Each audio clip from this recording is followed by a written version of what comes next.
అన్నా, నేను degree final year చదువుతున్నాను.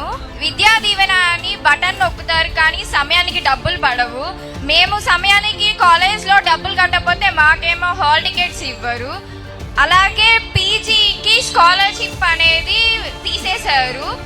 మాలాంటి విద్యార్థులు డిగ్రీతోనే చదువు ఆపేయాలా? పీజీ అనేది చదవకూడదా? అమ్మా, గతంలో పిల్లలు బాగా చదువుకోవాలి అనుకుంటే స్కూల్ ఫీ రీయింబర్స్మెంట్ టైమ్లీ ఇచ్చాం, పీజీ ఫీ రీయింబర్స్మెంట్ ఇచ్చాం. విదేశాల్లో చదువుకోవాలంటే విదేశీ విద్య కూడా ఆనాడు అమలు చేశాం. ఆ పథకాలంతా ఈ ప్రభుత్వం ఆపేసింది. ఒక నెల ఓపిక పట్టి తల్లి ఆపేసిన ఆ స్కీమ్స్ ని మళ్ళీ తిరిగి ప్రారంభించే బాధ్యత మన ప్రభుత్వం తీసుకుంటుంది. మీరు బాగా చదువుకోవాలి, మీరు బాగా చదువుకోవాలి, మంచి పరిశ్రమలు తీసుకొస్తాం. నిరుద్యోగులకి పెద్ద ఎత్తున ఉద్యోగాలు ఉపాధి కల్పించే బాధ్యత మేము తీసుకుంటాం. సో విద్యను కూడా ప్రోత్సహిస్తాం, ఇంకో పక్కన పెట్టుబడులు తీసుకొచ్చి ఉద్యోగాలు కూడా కల్పిస్తాం. సో ఆపేసిన 3 పథకాలు తిరిగి మేము ప్రారంభిస్తాం.